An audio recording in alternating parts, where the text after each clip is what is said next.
옛날 어느 마을에 눈이 먼 봉사가 한 명 살았습니다.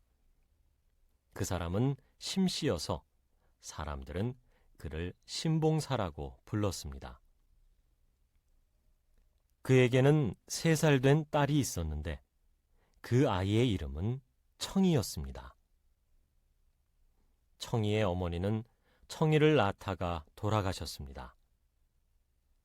그래서 신봉사는 마을 이웃들에게 젖을 얻어서 청이를 키웠습니다.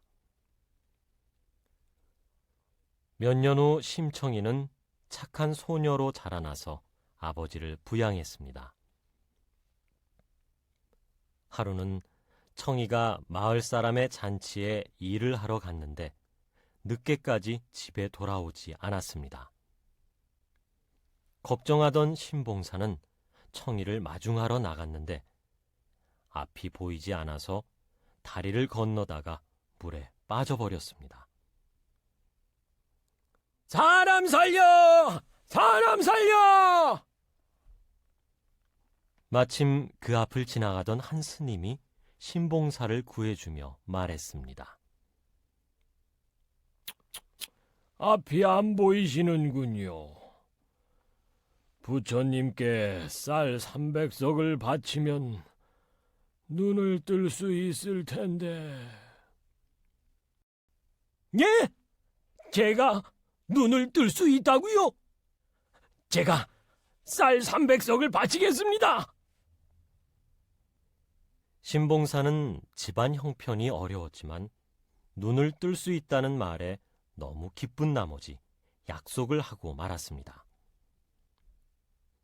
집에 돌아온 신봉사는 자기가 한 말이 후회되었습니다.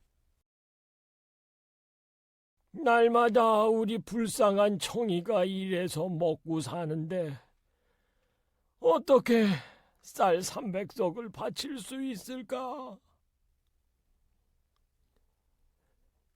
신봉사는 자기도 모르게 한숨을 쉬었습니다. 심청이는 걱정하는 아버지의 모습을 보고 아버지, 무슨 걱정 있으세요? 하고 물었습니다. 그러자 신봉사는 낮에 있었던 스님과의 일을 이야기했습니다. 아버지, 걱정 마세요. 옆마을 장씨 부인이 저를 양녀로 삼고 싶어 하시니까 제가 양녀가 되면 저에게 쌀을 주실 거예요. 신봉사는 청이의 말을 믿고 안심하며 생각했습니다.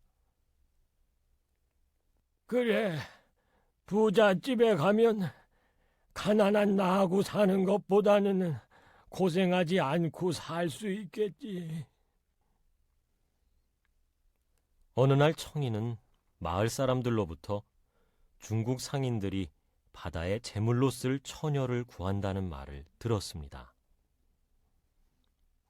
청이는 중국 상인들에게 자신이 제물로 팔려갈 테니까 쌀 300석을 달라고 했습니다.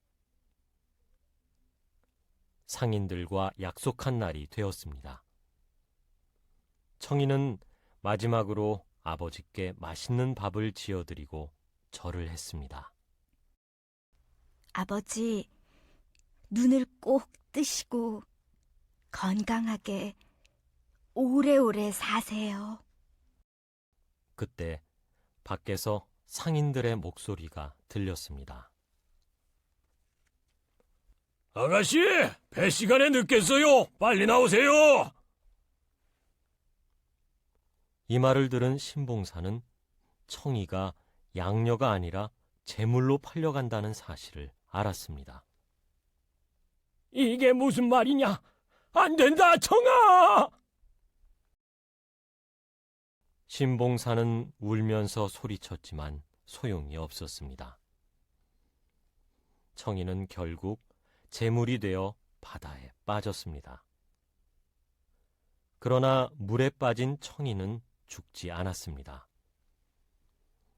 바다의 용왕은 청이의 효심에 감동하여 청이를 연꽃에 넣어 바다 위로 보내주었습니다. 어느 날 한 어부가 바다 위에 떠 있는 큰 연꽃을 발견하고 임금에게 그 꽃을 바쳤습니다. 임금이 연꽃에 다가갔을 때 연꽃 속에서 심청이가 나왔습니다. 임금은 심청이의 이야기를 듣고 심청을 왕비로 삼았습니다. 심청은 왕비가 되었지만 아버지 걱정 때문에 기쁘지 않았습니다. 그래서 임금은 심청과 아버지를 만날 수 있게 하기 위해서 맹인 잔치를 열었습니다. 전국의 맹인들이 모두 궁궐에 모여서 잔치를 즐겼습니다. 신봉사도 소문을 듣고 잔치에 참석했습니다. 심청이는 잔치에서 아버지를 발견하고 다가가서 말했습니다. 아버지, 저 청이에요. 아니, 이 목소리는 청이가 아니냐? 신봉사는 얼굴을 만져보며 말했습니다. 신봉사는 죽은 줄 알았던 청이가 살아있자 깜짝 놀라 갑자기 눈이 뜨였습니다. 그래, 내 딸 청이가 맞구나. 청아!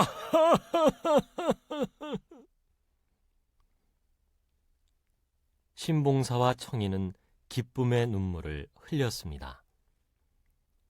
사람들은 심청이의 효심 덕분에 신봉사가 눈을 떴다고 생각했습니다. 그래서 심청이를 효녀 심청이라고 불렀습니다.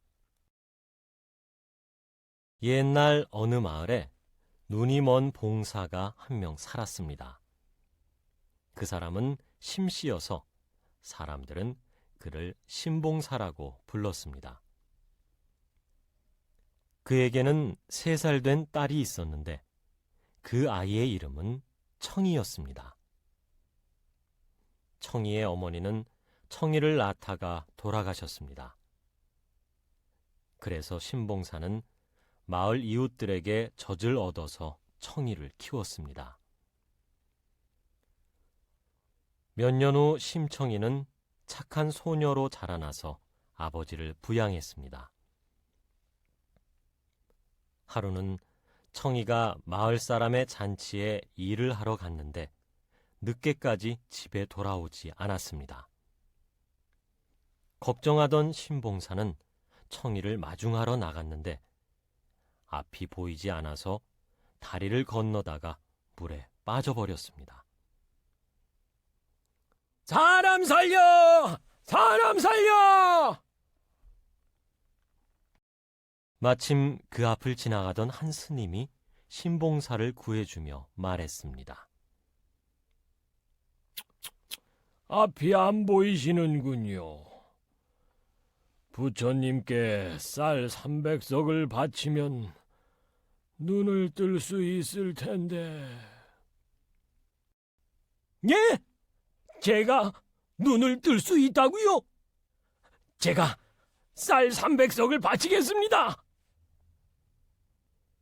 신봉사는 집안 형편이 어려웠지만 눈을 뜰 수 있다는 말에 너무 기쁜 나머지 약속을 하고 말았습니다.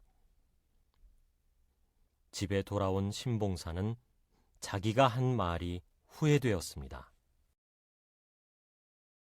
날마다 우리 불쌍한 청이가 일해서 먹고 사는데 어떻게 쌀 300석을 바칠 수 있을까? 신봉사는 자기도 모르게 한숨을 쉬었습니다.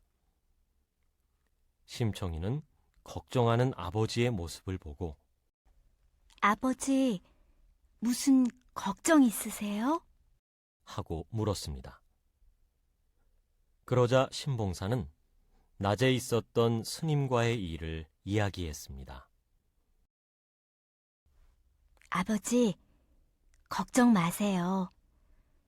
옆마을 장씨 부인이 저를 양녀로 삼고 싶어 하시니까 제가 양녀가 되면 저에게 쌀을 주실 거예요. 신봉사는 청이의 말을 믿고 안심하며 생각했습니다. 그래, 부잣집에 가면 가난한 나하고 사는 것보다는 고생하지 않고 살 수 있겠지.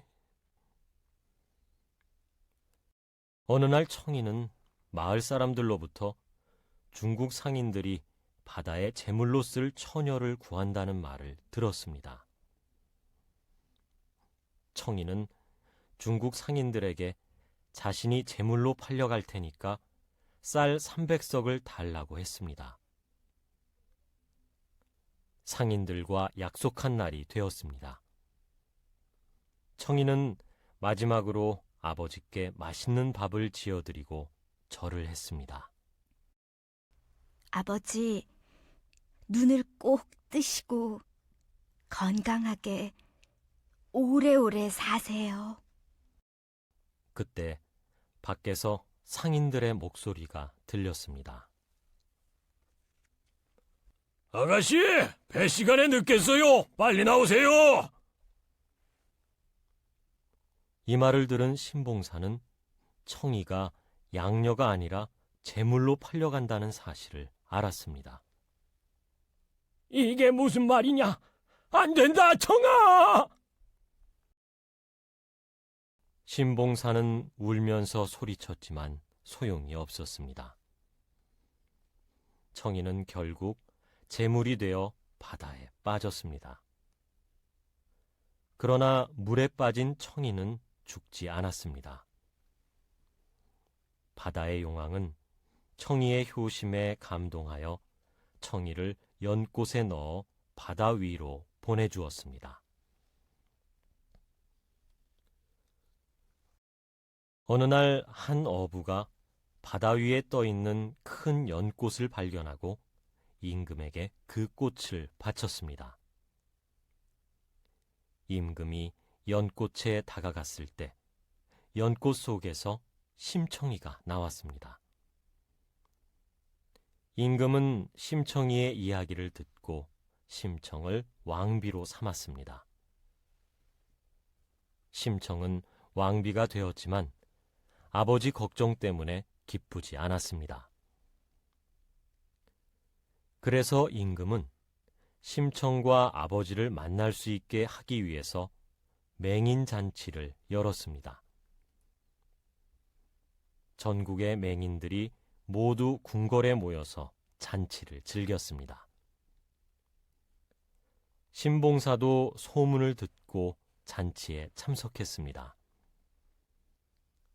심청이는 잔치에서 아버지를 발견하고 다가가서 말했습니다. 아버지, 저 청이에요. 아니, 이 목소리는 청이가 아니냐?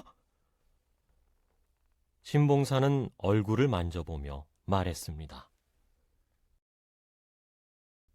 신봉사는 죽은 줄 알았던 청이가 살아있자 깜짝 놀라 갑자기 눈이 뜨였습니다. 그래, 내 딸 청이가 맞구나. 청아!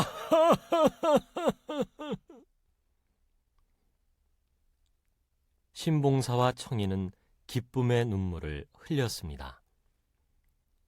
사람들은 심청이의 효심 덕분에 신봉사가 눈을 떴다고 생각했습니다.